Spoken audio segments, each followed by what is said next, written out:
Avec deux expressions tangibles de la biologie de synthèse.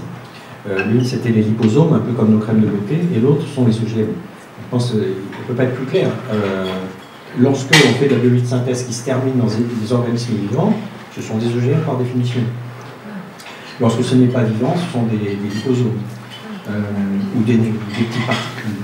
Donc les liposomes, juste pour qu'on comprenne bien ce que vous dites, ce sont des sortes de microbules d'huile qui encapsulent quelque chose, mais ça n'est pas vivant parce que ça ne se reproduit pas. Oui, tout à fait. Oui, c'est ça. Et pensez à vos crèmes de beauté, c'est un mélange de lipides et d'eau.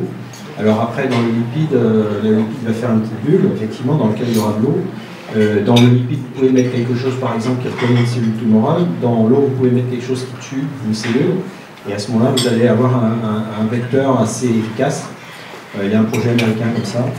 C'est-à-dire que vous allez limiter les effets secondaires, parce que vous avez adressé votre liposome tueur au bon endroit, par le fait de la reconnaissance de son enveloppe vis-à-vis des cellules tumorales. Donc vous augmentez l'effet primaire, vous baissez l'effet secondaire, c'est exactement ce qu'on essaie toujours de faire avec un médicament.